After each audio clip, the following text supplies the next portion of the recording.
উত্তরের জনপদে শীতের ঘনঘটা। তীব্র শীতের ছোবলে চারদিক যখন নিস্তব্ধ, থমকে যাওয়া মানুষ, পথ, সময়, সবকিছু।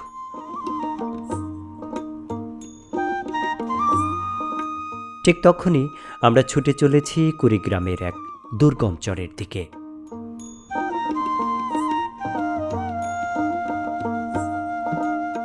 ব্রহ্মপুত্র আজ আর উত্তাল নয়। যৌবনের সব ঢেউ নামিয়ে নদীটি এখন নীরব, ক্লান্ত। এই বিশাল নদীর বুক চিরে জেগে উঠেছে ছোট্ট একখণ্ড পৃথিবী, নাম তার মোছার চর। নদীর মাঝখানে দাঁড়িয়ে মনে হচ্ছিল আমরা যেন আটকে গেছি ভিন্ন কোনো গ্রহে। শুকিয়ে যাওয়া ব্রহ্মপুত্রের বুকে দাঁড়িয়ে আছে মোছার চর। এ যেন মূল ভূখণ্ড থেকে বিচ্ছিন্ন এক পৃথিবী। এখানে আসতে হলে নদী, সময় আর কখনো কখনো নিজের ভেতরের ভয়টাকেও জয় করে আসতে হয়। এই চরে বাস করে 4-5টি পরিবার। বিদ্যুৎ নেই, নেই আধুনিকতার ছোঁয়া। এখানে আছে শুধু হারিকেনের আলো আর প্রতিদিন বেঁচে থাকার নীরব প্রচেষ্টা।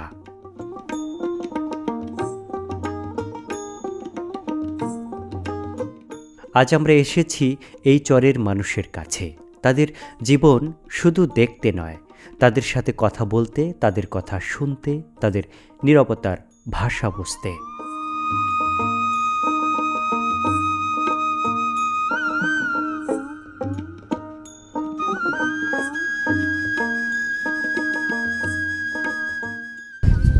প্রিয় বন্ধুরা, আমার পিছনে দেখতে পাচ্ছেন এই বহমান নদী। এই নদীর পাড়ে আমরা চলে আসলাম সেই যাত্রাপুর ঘাট থেকে। এই যে এই ঘাট থেকে আমরা এখন চলে যাব মোছার চরে। এই মোছার চরের যে বাড়িঘর, তাদের মানুষের জীবনযাপন, তাদের চলাফেরা, তাদের পারিপার্শ্বিক সব কিছু তুলে ধরার চেষ্টা করব। আমাদের সাথে থাকুন, দেখতে থাকুন। এই যে নদীর পাড়টা দেখছেন, কতটা সুন্দর ঝকঝক করছে নদীর পানিটি। রৌদ্রের তাপে এই স্বচ্ছ এবং পরিষ্কার যে পানিটি আপনারা দেখতে পাচ্ছেন, সেই নদীর পাড়েই কিন্তু আমরা একটু আগে নামলাম এবং এখান থেকে আমরা চলে যাব। এই পাশেই রয়েছে মোছার চর। সেই মোছার চরের মানুষের জীবনযাপন সব কিছু আপনাদের সামনে তুলে ধরব। প্রিয় বন্ধুরা, আপনারা আমার এই চ্যানেলের থ্রুতে, চ্যানেলের মাধ্যমে কি দেখতে চান, কোন ধরনের ভিডিও দেখতে স্বাচ্ছন্দ্য বোধ করেন, সেটা অবশ্যই আমাকে জানাতে ভুলবেন না। আমাকে মেল করতে পারেন, হোয়াটসঅ্যাপ করতে পারেন, অথবা সরাসরি ফোন করতে পারেন। আপনি চাইলে কিন্তু আপনার কমেন্টের মাধ্যমেও আমাদেরকে জানাতে পারেন যে আপনি কি দেখতে চান এবং কোন ধরনের ভিডিও দেখতে চান। আপনি যদি আপনার সেই দুর্গম চরের ভিডিও আমাদের এই চ্যানেলের থ্রুতে দেখতে চান, তাহলে কিন্তু অবশ্যই কমেন্টের মাধ্যমে আমাদেরকে জানাতে ভুলবেন না।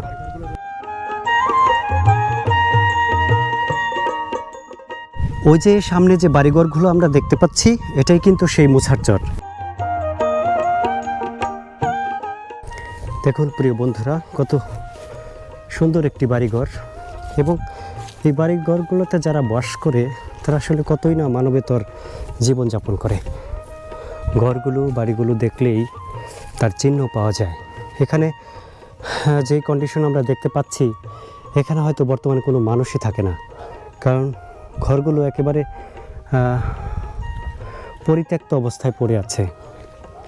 এখানে হয়তো বা কোনো মানুষ নেই, কোনো মানুষ থাকার কোনো চিহ্ন বোঝা যাচ্ছে না। এখানে হয়তো একসময় বাড়িঘর ছিল, মানুষ ছিল, কিন্তু আজ আর এখানে কোনো মানুষ নেই।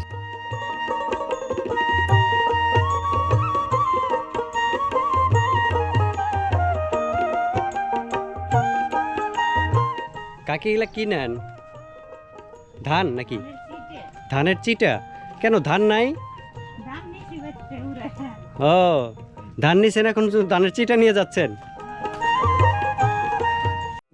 এই ঘরটা কিন্তু একেবারে মানে উপরের যে ছনগুলা, সেগুলোও কিন্তু মানে পড়ে যাচ্ছে, হয়ে যাচ্ছে, খড় দিয়ে করা।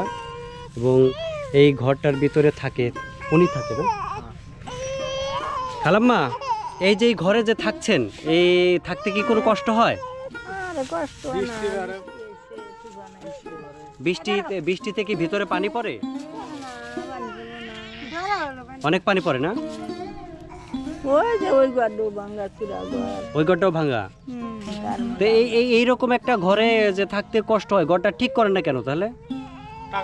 না পয়সা পাতি হারাই পয়সার জন্য ওই ঘরটা ঠিক করতে পারছেন না। এই ঘরের ভিতরে তো আপনি ঘুমান নাকি? আমরা একটু দেখি ঘরের ভিতরটা। ঘরের ভিতরটা আমরা একটু দেখতে চাই যে ঘরের ভিতরে আসলে কোথায় ঘুমায়। এই যে এই ঘরটাতে ওনারা থাকে, দেখেন এই ঘরের ভিতরে কিন্তু চারদিকে, ওইদিকে কিন্তু কোনো বেড়া নাই, একটা কাপড় দিয়ে এই করে রাখছে যে কোনো সময় বৃষ্টি আসলে এই উপর দিয়ে পানি পড়ে। এই যে দেখছেন এই ঘরের ভিতর থেকে কিন্তু একদম আকাশ দেখা যায়, কারণ দেখেন এই যে পুরাই দেখা যাচ্ছে। তো এই ঘরের ভিতরে দেখানোর মতো আসলে তেমন কিছুই নাই, এই সামান্য এই যে এই কিছু জিনিস আছে, এর মধ্যে এই খালাম্মা থাকে এখানে। জীবনযাপন করেন কিভাবে? খুব কষ্টে ভাই। এই চরে আপনাদের মানে ইনকামিং সোর্স কি? সোর্সের মধ্যে এখানে মনে করেন যে একটু মাসের ক্ষেত আদি আবাদ করা লাগে, আদি আবাদ করে বাড়িতে তিয়া ফিরে জানা কামলা টাঙ্গাইল ঢাকা পাহাড়ে কামলা বেছে না বাড়িতে খাওয়া লাগে। আচ্ছা, সব তার জমি মানে জমা সব নদী ভাঙে নিয়ে গেছে, নদীতে ভেঙে নিয়ে গেছে। তার মানে এই চরে যারা বাস করে তাদের নিজেদের জমি যাদের নাই, তারা আসলে খুবই কষ্টে এবং মানবেতর জীবনযাপন করছে। খুব কষ্টে। কারণ নিজেদের জমি না থাকলে তো অন্যের জমি হয় বর্গা নিয়ে চাষ করতে হবে, অথবা আপনাদেরকে কামলা বিক্রি করতে হবে, কামলা দিতে হয়। তা কামলা দিতে গেলে তো আপনাদের সেই মানিকগঞ্জ, টাঙ্গাইল ওই সব জায়গায় যেতে হয়। টাঙ্গাইল যাওয়া লাগে, ফের পাহাড়ে যাওয়া লাগে, সখীপুর পাহাড়ে। আচ্ছা, সেই পাহাড়ে যায় কি ধরনের কামলা বেছেন, কি কাজের? এই তো কৃষিকাজের, ধান কৃষিকাজ। কাটা লাগে, ধান গাড়া লাগে, কেউ মাড়ি কাটায়, এলাকা কাজ করা লাগে। এই কাজ করেই আপনাদের তো ওখান থেকে টাকা আনলেই তবে সংসার চলে। তারপরে সে সংসার চলে। খুব কষ্ট। প্রিয় ভিউয়ার্স, দেখছেন এই যে এদের আসলে মানে পারিপার্শ্বিক অবস্থাটা দেখেন, এই চারদিকে কি অবস্থা, কেমন ছন দিয়ে করা, তাই ছনেরও আসলে সঠিকভাবে ঘরটা করা নাই। এই যে ঘরটা, এই যে ঘরের ভিতরে যে ছন দেওয়া, উপরে কিন্তু ছনও নাই, ছনও যে তা পড়ে গেছে, এবং যে একটা পলিথিন দেয়া সেটাও ছিঁড়ে পড়ে গেছে। কতটা কষ্ট আর দুঃখ নিয়ে এরা মানবেতর জীবনযাপন করে। এই ঘরটা যেটা একটা টিনের ঘরের নাম মতোই দেখা যাচ্ছে, কিন্তু আসলে এই ঘরটাও কিন্তু ভেঙে যাচ্ছে। বেড়াগুলো কিন্তু খড়ির বেড়া, হ্যাঁ পানি পড়ে। ঘরের ভিতরটা আমি একটু দেখাবো। হ্যাঁ দেখেন, ঘরের ভেতরটা যদি একটু দেখাই, দেখেন এই যে দেখা যাচ্ছে একটা ঘর, টিনের ঘর, কিন্তু ঘর নামেই শুধু টিনের ঘর, কিন্তু ভিতরটা দেখেন একেবারে জরাজীর্ণ, একেবারে জরাজীর্ণ। ভিতরের এই পাশটাতে কি থাকে? কিছুই থাকে না। এই পাশটা খালি বা কোনো জিনিসপত্র হয়তো রাখে। আর এই দেখেন পুরো বেড়াটাও কিন্তু অর্ধেক হয়ে গেছে রয়েছে এখান থেকে, কিন্তু ওই পাশটাতে কিছু লাকড়ি রাখা আছে, যেগুলা দিয়ে হয়তো কিছু লাকড়ি রাখা আছে। আর এইখানে যে অংশটা, এই যে একটু এই অংশটাতে এরা ঘুমায়, একটু ঘুমানোর জায়গা। অনেক কষ্টে তাদের জীবন কাটে। খালাম্মা, তা এই যে এই এত কষ্টে জীবনযাপন করতে আপনাদের সরকার থেকে কোনো সাহায্য সহযোগিতা পান না? না কোনো দেয় না, শোনা কোনো কিছু পান না? কিছুই দেয় না। আপনার বয়স কত এখন? আল্লাহ জানে, শোনা না। তা সরকারি তো 60-এর উপরে হইলে তো আপনার ভাতা পাওয়ার কথা, সরকার থেকে কোনো ভাতা আসে না? ভাতা মুরগি সেই ভাতা তুই দেয় না, আর আঙুরে একটা আদি গরু বলি না, আমি কথা কওয়া পারতাছি না। আদি গরু বলে গরু 7 দিন ফালা দিয়ে। আহারে আহারে, পুরা তো ওই যে এখানে একবারে দেখেন চোখটাই তো প্রায় গলে গেছিল, একবার চোখের কোটা। খালি চোখের মনে দয়ে আছে। প্রিয় বন্ধুরা, দেখাই এই কাকিমা, আপনার গরু কয়টা? একটা আদি গরু, একটাই গরু, ষাঁড় গরু, না গাই গরু আদিপাল। আদি পালছে মানে বর্গা নিছে। একটা গাই গরু সেটা বর্গা নিয়ে পালতাছে, এবং সেই গাবিতে তাকে কিন্তু এই শিং দিয়ে যে গোতা দিছে না এখানে। না দেগারে সরছিল ফালা দিছিল। আহারে, সেই গরুটা কিন্তু ওনার মানে একদম কাঁধে উঠে একদম তাকে ফালায় দেয়, এবং সে এই যে দেখেন এই অংশটা চোখের পুরো একদম মাংস কিন্তু উঠে গেছে। তার বর্তমানে এই অবস্থায় তার যে ঘর এবং তার যে বর্তমানে এই শারীরিক যে কন্ডিশন, তার বয়স হবে 70-এর কাছাকাছি, কিন্তু উনি কিন্তু সরকার থেকে কোনো সাহায্য সহযোগিতা পায় না। এবং বর্তমানে উনি বারবার আঁচল দিয়ে তার মুখটা লুকাচ্ছে, কারণ এই মুখটা আসলে মানুষকে দেখাতে মন চায় না, কারণ ওনার চেহারাটা এই গরুর আঘাতের ফলে যে অবস্থা হয়েছে সেটা আসলে ফুলে একদম না দেখানোর মতো কন্ডিশন হয়ে আসছে। প্রিয় বন্ধুরা, আপনারা চাইলে এইরকম মানবতার জীবনযাপন যারা করে তাদের পাশে দাঁড়াতে পারেন, তাদেরকে সাহায্য সহযোগিতা করতে পারেন।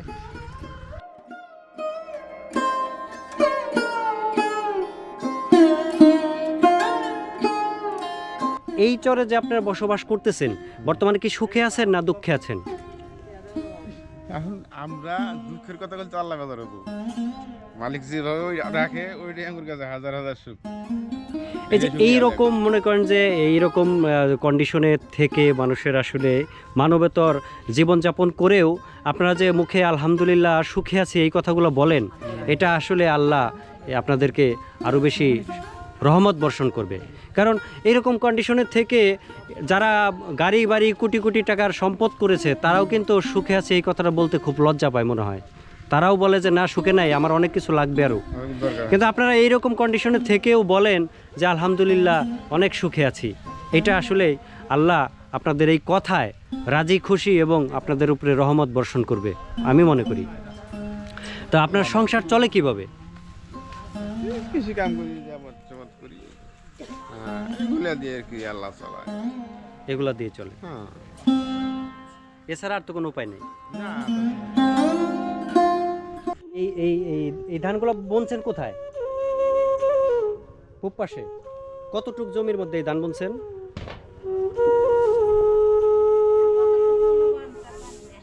আচ্ছা, তো সংসার কিভাবে চলে? কি কাজ করে ভাই? কৃষি কাজ করে। নদীতে মাছ পায় না?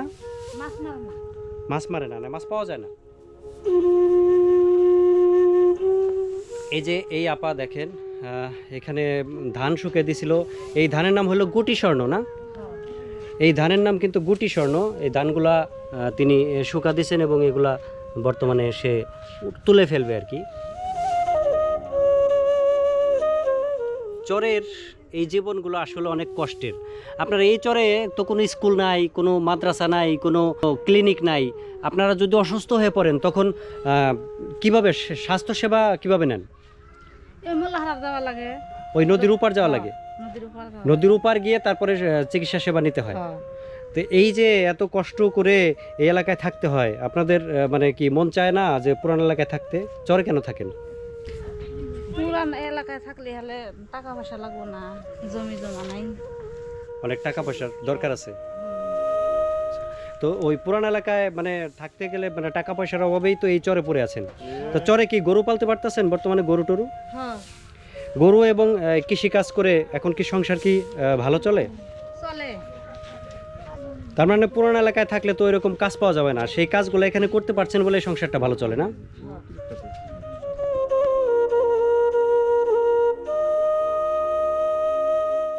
মোছার চরের মানুষগুলো জমি এবং গরু বর্গা নিয়ে থাকে এবং সেগুলোকে লালন পালন করা এবং হাল চাষ করে যেই টাকা আয় হয় তা দিয়েই তাদের সংসার চলে। তারা কেন এই চরে থাকে, কেন তারা কায়েমে বা পুরান এলাকায় যায় না? এ প্রশ্নের উত্তরে তিনি বললেন যে ওখানে যেতে হলে অনেক টাকার দরকার আছে, সেখানে বাড়ি কিনতে হলেও অনেক টাকার প্রয়োজন, যেটা তাদের নাই। সেজন্যই বাধ্য হয়েই তারা এই চরে পড়ে থাকে। করি আবাদ করার জন্য। হ্যাঁ, গরু বাছুর পাইলে আরাম আছে। গরু বাছুর মানে আলগা দিয়ে পালতে পারেন। এই জমি জমা আছে আপনাদের নিজস্ব, এই জন্য এখান থেকে যান না। কুড়িগ্রামে শহরে বাড়ি, আপনাদের এই পাশের বাড়ির লোকজনও এরকম ঠাকুরগাঁয়ে বাড়ি আছে, তারা চলে গেছে, তারা আর এখানে আবাদ করেই না। এটা কি আপনার কাকার বাড়ি? জ্যাঠার বাড়ি। আর এইটা হলো আপনাদের বাড়ি। তা আপনাদের এই ঘরটা টিন দিয়ে করা, বাকি সবগুলা দেখতেছি সন বা খড়ি দিয়ে করা আছে। আরেকটা বাড়ি আছে আমার। কোথায় সেটা? এই কানাপাড়া মোল্লাহাটে। আরেকটা চরে পড়তেছে। ডাল একেবারে দেখেন টইটুম্বুর করে একদম ফুটছে। এটা কি ডাল খালা? মাসকালার ডাল না? এটার মধ্যে কি এখন মরিচ টরিচ দিয়ে দিবেন? মরিচ দিছেন না? মানে শুকনা মরিচ দিয়ে দিছেন না কাঁচা মরিচ দিয়ে দিছেন? আচ্ছা আচ্ছা। তো ভাত রান্না হয়ে গেছে খালা? এখন শুধু ডাল রান্না করলেই খাওয়া শুরু। এই চরের মানুষ দেখেন তারা আসলে এইখানে থাকে কিন্তু অনেকটা সংগ্রাম করেই, এবং তারা এখানে থাকে একটা কাজে, কারণ এইখান থেকে তারা ফসল উৎপাদন করে, গরু বাছুর পালে, এগুলা করে কিন্তু অনেক লাভবান হয়। কারণ এখানে যেভাবে গরু বাছুর পালতে পারে অন্য জায়গায় কিন্তু সেটা সম্ভব হয় না। এখানে কিন্তু গরু বাছুর আলগা দিয়ে পালতে পারে। আপনারা চাইলে গরু বাছুর আলগা দিয়ে দিতে পারেন, মানে ইজিলি সেখানে পালতে পারেন, তাই না? এই জায়গায় যে কয়টা বাড়ি সবগুলো আমাদের, সবগুলোই আপনাদের, মানে আপনাদের সয় শরিক, সব আত্মীয়, সব আত্মীয় স্বজন সব, শরিকই সব। মানে এই চরে তাহলে অন্য কোনো মানুষের বাড়িঘর নাই। না না, এই চরের নাম কি ভাই? এটা বতুয়াতলি মুসার চর বলে। মুসার চালাবো মুসার চর বলতে এখানে এই চরে কি প্রথম মুসা নামের কোনো ব্যক্তি আইসা বাড়ি করছিল? না, এই জায়গায় মুসা নামে বাড়ি করছিল না। এই জায়গায় মানে এই চরটা মনে করো যে আর কি ইত্যাদি, এটার মধ্যে অনেক গ্যামজাম আছে। মনে করেন যে চরটা নিয়ে মারামারি হয়েছে, মুসার লোক ছাগল পাওয়াল এগুলো এসে মনে করেন যে চরটা উদ্ধার করছে, দখল করছিল।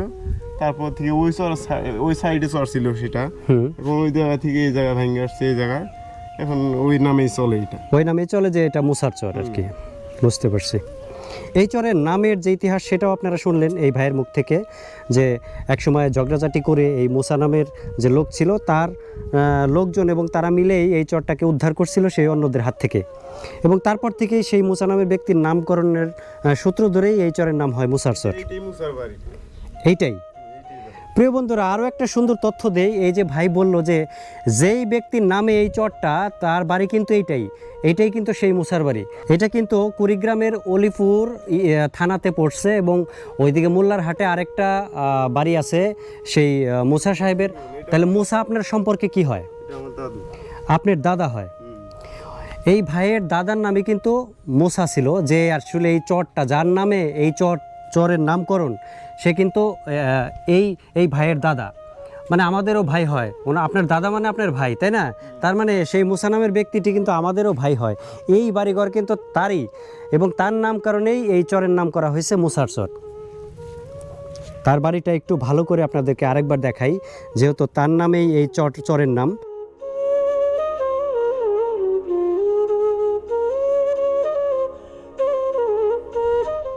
এই যে দেখেন, এই যে বাড়িঘর, এই বাড়িঘরগুলো আসলে এরা বাস করে। কতটা মানবেতর জীবনযাপন করে এই চরের মানুষগুলো। এই হলো তাদের বাড়ি, এখানেই তাদের বসবাস। এভাবেই তারা যুগের পর যুগ বাস করছে এই মুসার চরে। এই সবগুলা বাড়ি ঘর কি আপনাদের? কি করে আপনাদের সংসার চলে কিভাবে?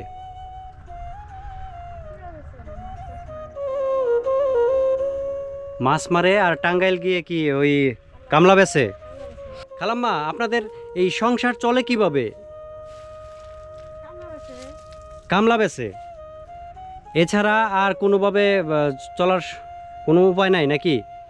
আপনাদের জমি জমা নাই? অল্প কিছু জমি জমা আছে না?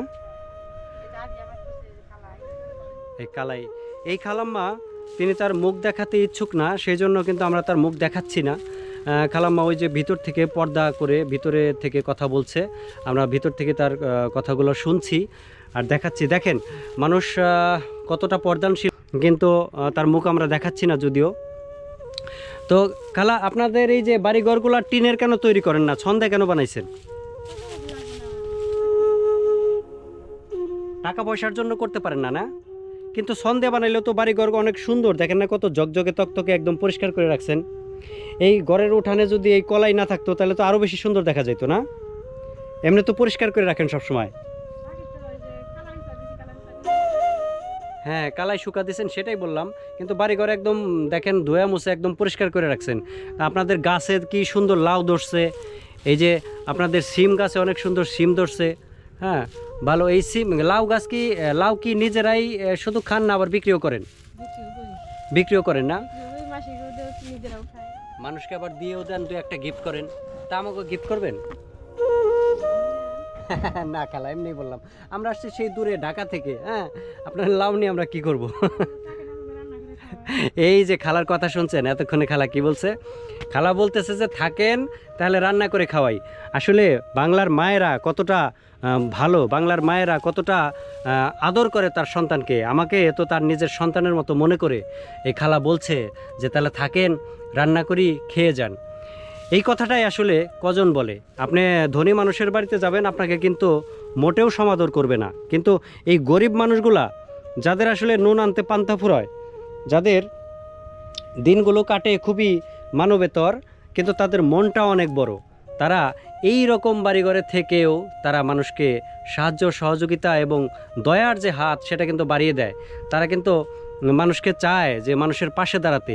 তার কিছু নাই, তারপরে যা আছে সেটা দিয়েই সে বলতেছে থাকেন, দুপুরে খাওয়া দাওয়া করেন, রান্না করি খান। এই কথাগুলো আসলেই মন ছুঁয়ে যায়। এই খালা, এই দেখেন এইরকম বাড়িঘর, এইরকম বাড়িঘরের থেকে এইরকম একটা দেখেন, এই যে তার বাড়িটা কীরকম একটা বাড়ি। এই বাড়িতে থেকে খালা আমাকে বারবার খাওয়ার কথা বলছে। আমি বললাম যে আচ্ছা খালা, আপনি আমাকে বারবার কেন খাবারের কথা বলতেছেন? আমাকে যদি বলতেন একটু, কেন বারবার আমাকে খেতে বলছেন একটু বলেন তো। আরে তো কত অনেক গেতে আসেন, আস্তে আস্তে কতবার খিদে লাগছে, সে কারণে বললাম যে করতে খায় নেন। দেখছেন আমারও তো এরকম ছেলে, মানুষের বাড়ি থেকে লেখাপড়া করাইতেছি, তো মানুষও যার মোহাব্বত দুর্ব সে বলবে যে আসো বাবা করো খায় নেও। তাই অন্যজনের ছেলে হতে পারেন, তাই বলে কি আর আমি আপনাকে খাওয়াতে পারবো না, সেজন্য বললাম। এই খালার কথা শুনে আমার আসলে মনটা ভরে গেল। ভালোবাসা এবং দুঃখ দুটো একসাথেই লাগছে, যে কারণ দুঃখ লাগছে এই জন্য যে এদের অভাব অনটন সবসময় লেগে আছে, এই কারণে দুঃখ লাগছে। আর ভালো লাগছে এই কারণে যে খালার ভেতরটা, তার মনটা, অন্তরটা কতটা বড় এদের মন। এরা চাইছে নিজের একবেলার ভাত আছে, কিন্তু সেই ভাতটাই আমাকে খাওয়াইতে চাইছে। সে আমাকে তার সন্তানের মতন, তার রাখা যে কতগুলো ভাত আছে সেই ভাতগুলো আমাকে খেয়ে যেতে বলছে। যে আমার সন্তানও তো দূরে থাকে, সেও হয়তো না খেয়ে থাকতে পারে, কেউ হয়তো তাকে সাহায্য সহযোগিতা করবে বা খেতে দিবে, সেইটা ভেবেই সে আমাকে খেতে বলছে। এই চরে এসে, এই মোসার চরে মানুষজন যে আসলে কত ভালো, কতটা মানে এইখানকার মায়েরা যে কতটা মহব্বত করে তাদের সন্তানকে, সেটা এই ভিডিও দেখেই আপনারা বুঝতে পারবেন। এই মা তার সন্তানের মতোই আমাকে দুপুরের খাবার না খাইয়ে ছাড়বেন না। কিন্তু আমি তো আসলে আসছি দূর থেকে, আমাদের যেতে হবে আরও চরে, সেখানে আরও কাজ রয়েছে। তাই তো এই মায়ের কথা আমি রাখতে পারলাম না বলে খালাম্মার দুঃখ পায়েন না। খালাম্মা, আবার যদি ভবিষ্যতে আসি আপনার এখানে আসবো, আপনার এখানে আমরা এবং আপনারা সবাই মিলেই একসাথে খাবো, সেরকম একটা আয়োজন করার ইচ্ছা আমার আছে। খালা, আমার জন্য একটু দোয়া রাখবেন খালা। এই মোসার চরে এসে আসলে এই খালার ব্যবহারে আমার মনটা একেবারে ভরে গেল, একবারে জুড়িয়ে গেল হৃদয়টা। এই খালা আমাকে ভাত এনে দিতেছে। খালা, আপনি ভাত এনে দিতেছেন খালা, আসলে আমার মানে ভাত খাবো না আমি কান্না করবো, আমি আসলে বুঝতে পারতেছি না। এই খালা দেখেন প্রিয় বন্ধুরা, এইরকম একটা বাড়ি ঘরে বাস করে, এই যে তার ঘর এবং দেখছেন, সে কিন্তু আসলে খুবই কষ্টের দিন যাপন করে। এই কষ্টের মাঝেও খালা আমাকে না খেয়ে ছাড়বে না, কারণ আমি তার সন্তানের মতো। সে বারবার বলছে যে আমার সন্তান যদি না খেয়ে থাকে আমি কি সেটা সহ্য করতে পারবো? তোমার তো নিশ্চয়ই ক্ষুধা লেগছে বাবা, তুমি অল্প কড়া ভাত খেয়ে অন্তত একটু পানি খাও। তাই আমি বারবার না করা সত্ত্বেও খালা জোর করে আমাকে এই ভাত নিয়ে আসছে। খালা, আমার আসলে আপনার ভালোবাসায় আমার আসলে চোখে পানি এসে গেল। এই যে খালা ভাত দিয়ে গেছে, আমি একটু ভাত খাবো এখন। খালা ভাত নিয়ে আসছে, এই ভাত না খেয়ে তিনি ছাড়বেন না, আমাকে বলতেছে যে ভাত খেতে হবে। খালার এই ভালোবাসা আমি সন্তান হিসাবে আমি ফেলতে পারলাম না। এই খালার এখানে ভাত খাচ্ছি, যে খালা ভাত দিয়ে গেছে, ভাত, সিমের ভর্তা আর হলো আলুর ভর্তা, এটা দিয়ে ভাত খাচ্ছি। খালার এখানে কটা ভাত না খেয়ে খালা যেহেতু ছাড়বে না, কারণ আমি খালার পেটের সন্তান না হলেও আমি তার একজন সন্তানের মতো। বিসমিল্লাহ। খালার বাড়িঘর খুবই পরিচ্ছন্ন, খুবই পরিষ্কার পরিচ্ছন্ন খালা থাকে। খালা খুবই পর্দানশীল। খালা প্রথম দিকে তো ঘর থেকে বেরোতে চাচ্ছিল না, আমি অনেক বলে কয়ে খালাকে বের করছি, এবং তিনি যতক্ষণ কথা বলছে পর্দার সাথেই কথা বলছে।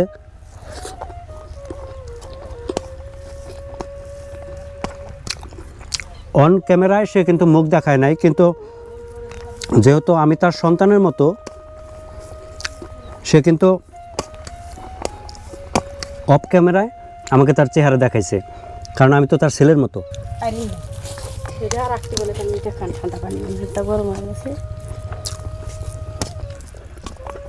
খালা কিন্তু আমাকে বলছে যে লাউ লাউ রান্না করি থাকেন, লাউ দিয়ে ভাত খাবেন। লাউগুলো এত কচি দেখা যাচ্ছে যে আসলে লোভ হচ্ছে লাউ দেখে। এই মুসার চরের মানুষগুলোর সাথে কথা বললাম, আমার এত ভালো লাগলো।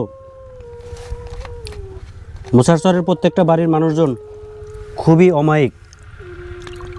একজন মাই তার সন্তানের দুঃখটা বুঝে, সে নিজের সন্তানের যেরকম যত্ন করে ঠিক আমার যত্নটাও ঠিক একইভাবে করলো। এই মুসার চরে এসে আজ আমার এমন একটা অভিজ্ঞতা হলো, এই খালা, আমি যতবারই বলি যে খালা আমি খাবো না, খালা বলছে না তুমি আমার সন্তানের মতো, আমার ছেলের মতো, তোমাকে না খাইয়ে আমি যাইতে দেবো না।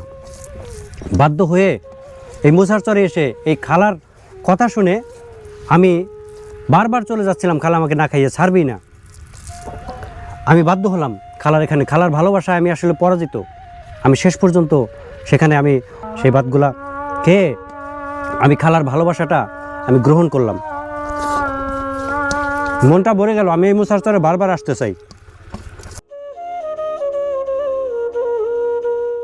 কাকা 90 বছর বয়স। আপনি কি এই মুসার চরে আগে থেকে আছেন? ছোটবেলা থেকে আছে। এই চরের নামটা মুসার চর হলো কেন? ও দেওয়ারি তো হেতু দাঁড়ি আর বাবা আসলে মনসুর দেওয়ানি, সেই জন্য এখন দেওয়ারি আমরা মাতাবার বানাইছি আর কি। সে মুসার চর যে মুসা সাহেব আপনার সম্পর্কে কি হয়? যে মুসা, হ্যাঁ, মুসার চরের যে মুসা, ওই মুসা আপনার কি হয় সম্পর্কে? আমার আপনার কি লাগে মুসা? হ্যাঁ, মুসার সাথে আপনার কি সম্পর্ক? ভাই, আপনার ভাই? আমার ভাই, আমার ছোট ভাই মুসা। হ্যাঁ। এই যে প্রিয় বন্ধুরা, হ্যাঁ। উনি হলো যে মুসার চরের যে মুসা সাহেব, তার কিন্তু বড় ভাই। মুসা কিন্তু ওনার ছোট ভাই, যার নামকরণে এই চরের নাম। সেই চরের যে নামকরণ হয়েছে মুসার চর, সেই মুসা সাহেবের বড় ভাইয়ের সাথে আমরা কথা বলছি। আপনি এই চরে আছেন মোটামুটি এই চরের জন্ম থেকেই? জন্মার বালাডুবা। আচ্ছা, বালাডুবা ছিল তখন। আমার ছোটবেলা আমার বাপ মারা গেছে। হুম। আমার ভাইও নাই, বোনও নাই। ছোট ভাই, চাচা জ্যাঠু ভাই। জি। তা এই চরে আপনাদের সংসার কিভাবে চলছে? এখানকার মানুষজন কি করে? বেশিরভাগ হালকিস্তানি করে। কৃষিকাজ, বাদাম, বাদাম বনে, বড় ধান, বুরুদান, তারপরে আপনার ইরি ধান, এদের সব আবাদ টাবাদ করে। আচ্ছা আচ্ছা। তো সব মিলে কি এই চলে কি শান্তিতে আছেন? আল্লাহ তুল্লাহ আল্লাহ শান্তিতে রাখছে, খুবই শান্তিতে রাখছে। এই মুসার চরের মানুষগুলো যারাই আছে, কিন্তু সবার সাথেই কথা বলে একটা জিনিস বুঝলাম যে এই চরের মানুষ অনেক শান্তিতে আছে, অনেক ভালো আছে। হ্যাঁ। তারা যেইভাবে আছে তারা কিন্তু বলতেছে যে আলহামদুলিল্লাহ অনেক সুখে আছে, শান্তিতে আছি। হ্যাঁ। এটা শুনে আমার আসলে খুবই ভালো লাগলো। খালা বলছি, তাহলে আপনাকে খালু আমার বলতে হবে, বয়স কোনো ব্যাপার না, সম্পর্কটাই আসল। তা খালু, এই আপনার বাড়িতে যে কিছু না খাইয়ে যে আমাকে এখান থেকে যেতে দিলেন না, এই যে আপনাদের এত ভালোবাসা, এত দারিদ্রতার মাঝেও এই রকম একটা বাড়িঘরে, যদিও আপনার বাড়িঘরটা খুবই সাজানো গোছানো, খুবই সুন্দর লাগতেছে আমার, কিন্তু এই রকম একটা বাড়িঘরের থেকে আপনাদের মনটা এত বড় কিভাবে? এই প্রশ্নটার উত্তর আমাকে দিবেন। এত বড় মন আপনাদের কিভাবে? সেটা বলা যাবে না, সব হলো আল্লাহর ইচ্ছা। রিজিকের মালিক আল্লাহ। আপনি রিজিক হয়তো এক মুঠিনে মরিচ ভাতের রিজিক ছিল, খাইছেন। আমি বলবো না যে আপনাকে আমি খাওয়াইছি, সেটা আল্লাহ পাকের ইচ্ছা। আপনার রিজিক ছিল হয়তো আমার বাড়িতে এক মুঠ খাওয়ার জন্য, আল্লাহ খাওয়াইছে, আমি খাওয়াই নাই, আল্লাহ খাওয়াইছে। প্রিয় বন্ধুরা, এই যে খালু, তার যে কথাগুলো খুবই মূল্যবান। তিনি কতটা শিক্ষিত, কতটা উচ্চশিক্ষিত, কতটা অক্ষর জ্ঞান আছে তার ভিতরে আমার জানা নেই। তবে সে যে তার মনের দিক দিয়ে, সে যে মানুষ হিসাবে অনেক বড়, মানুষ হিসাবে সে যে অনেক বেশি বিদ্বান, অনেক বেশি শিক্ষিত, এটা কিন্তু প্রমাণ আমি পেয়েছি। এই প্রমাণটা আমি আপনাদের সামনে তুলে ধরতে চাই যে এই খালু কিন্তু আমাকে না খাইয়ে ছাড়লো না। এবং আরেকটা বিষয় যে কথাটা বললো একটু আগে, যে আপনার এখানে রিজিক ছিল তাই খেতে পারছেন, আমি আপনাকে খাওয়াইনি, এই কথাটা আসলে আমরা অনেকেই ধর্মান্ধ, আমরা শুধু নামাজ কালাম এগুলা নিয়ে ব্যস্ত থাকি, কিন্তু আশেপাশের মানুষ না খেয়ে থাকে তার খোঁজ নিই না। কিন্তু এই হলো সত্যিকারের ধার্মিক, সত্যিকারের মহৎ। এইটাই ধর্ম, যেটা হলো আমার পাশে যারা মানুষ না খেয়ে থাকবে আর আমি একা খেয়ে থাকবো, সেটা কিন্তু ধর্ম বলে না। আপনার পাশে যারা আছে তাদের খোঁজ নেন, তাদের ভালো আছে কিনা, মন্দ আছে, তাদের একবেলা ভাত জুটলো কিনা সেই খোঁজ নেন। আপনি এক মুঠো খাইলে তাকেও দুটো ভাত দেন খাওয়ার জন্য। এইখানেই ধর্ম, এইখানেই আল্লাহর ভালোবাসা লুকায়িত। এই খালুর কথা শুনে আমার সেটাই মনে হলো বারবার, এবং প্রমাণিত আবারও প্রমাণ করলেন খালু যে আসলেই তারা অনেক বড় মনের মানুষ। আজকে এই মোছার চর থেকে বিদায় নেব আপনাদের কাছ থেকে। আবার দেখা হবে অন্য কোনো চরে, অন্য কোনো ভিডিওতে। ততক্ষণ পর্যন্ত আপনারা সবাই ভালো থাকুন, সুন্দর থাকুন, সুস্থ থাকুন। শুভকামনা সব সময়ের জন্য। সুমন ডকুমেন্টারির সাথেই থাকুন। আল্লাহ হাফেজ। লাল টকটকে সূর্যটা ধীরে ধীরে ডুবে যাচ্ছে। তার সাথে সাথেই এই চর থেকে বিদায় নেবার সময়ও ফুরিয়ে এলো আমাদের। নৌকায় উঠে বসতেই পেছনে রয়ে গেল মোছার চর।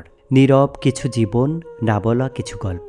ব্রহ্মপুত্রের জলে ডুবে যাওয়া লাল সূর্যটা মনের ভেতর এমন এক দাগ কেটে গেল, যেন আমরা চর ছেড়ে গেলেও চরের মানুষগুলো রয়ে গেল আমাদের প্রার্থনায়, আমাদের কণ্ঠে, আমাদের এই গল্পে।